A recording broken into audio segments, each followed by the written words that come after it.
Hi, I'm Robert Riefer, your garden tour guide for Top Tropicals, where we have every plant in the entire world.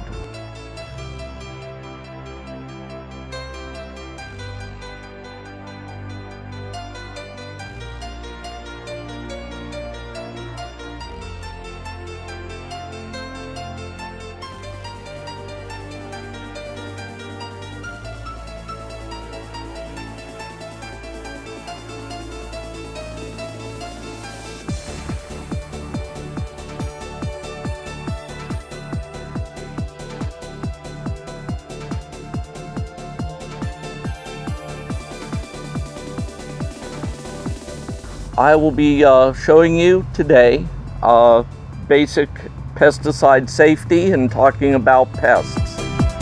Many people are afraid to use harsh chemicals, and remember that chemicals should always be kept out of reach of children and even some adults.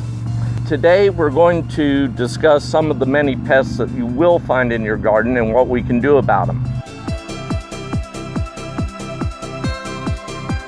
Right here we have a jasmine. A jasmine is a member of the Oleaceae, or olive family. And there's one little critter that happens to like this very much. It's known as hemispherical scale. And here is one right here. In fact, I've got two right here. It is actually this tiny. Now, you can use harsh chemicals on this, or even another option is to use not so harsh chemicals. With many of the industrial insecticides out there today, they only use one pathway. In other words, they are poisoning the animal. And we, being animals as well, can occasionally get poisoned when we don't do things right. I actually used Dawn dishwashing liquid many times as a first test. Generally, it kills them. Insects breathe through their skin. So literally, the soapy water ends up suffocating them, for which there is no chemical resistance. So resistance management, as it's called, is kept easy by using such products. One other thing you will encounter, other than insects, is that of pathogens. In other words, your fungus and bacteriological infections. Many times you can keep them at bay simply by using hydrogen peroxide at the rate of 1 pint to 1 gallon of water. And hydrogen peroxide breaks down into two easy chemicals, oxygen and water, which is very easy to handle. At any rate, having a look and seeing that this plant does indeed have some scale on it, you have two options. You can either use a small portable sprayer such as this, or if you have several hundred jasmine, you can use one of the other commercial sprayers. Generally, in nurseries and in gardens, you won't be driving a tractor around and spraying acreage. So we're just going to concentrate on the garden pests right at the moment. So, one thing to remember, you can actually hurt and maim yourself faster with one of these tiny sprayers than I can driving a tractor over several acres. One of the main problems is that people will pump up the sprayer, leave it pressurized, and then in order to depressurize it, they will simply unscrew it, and where is your face? Right here. And you get the pesticide right in your face. If you're going to buy a 1 or 2 gallon sprayer, I recommend that you use the kind that have a pressure release valve. This way you're not going to get exposed to any unwanted chemicals. Whether we go organic or inorganic is a question of your personal preference. Personally, I like to start off with the easy chemicals, and if the pest persists, then it's no more Mr. Nice Guy. I will then crank out the hard chem. But for purposes of this particular program, we would use some dishwashing liquid, possibly even a small crop oil. If you don't have access to crop oil, You can even use pure vegetable oil. Generally, the rate is 2% volume per volume, or approximately 2.5 ounces in 1 gallon of water. And the vegetable oil, like the dishwashing liquid, will indeed smother your insect pests.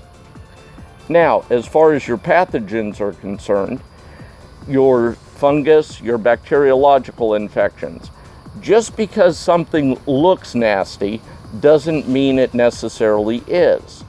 Take, for example, right here we have a beautiful Cocothrinax crenita, also known as the old man palm.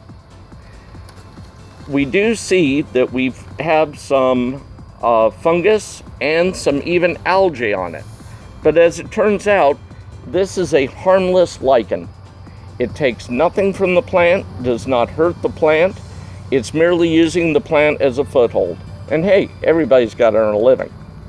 So something like that, you just chalk up to the character of the plant. Don't even bother spraying it, because it won't be any problem whatsoever.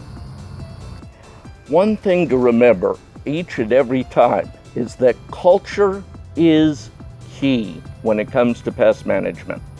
If you have pests, especially if you have pathogens, fungus, bacteria, it means that the plant is not either in the right location, is being watered correctly, or is being fertilized correctly.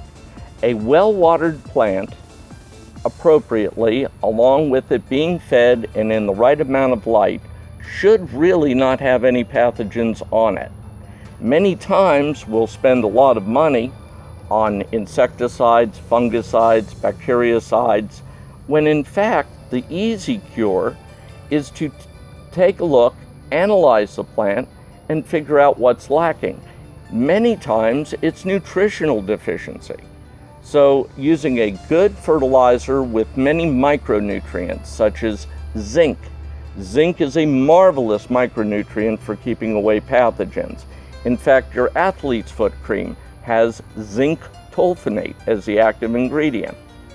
So having such chemicals as this, your basic fertilizers, along with your micronutrients, zinc, manganese, magnesium, is really the way to go. And make sure that you're giving your plant the correct amount of water and the correct amount of light.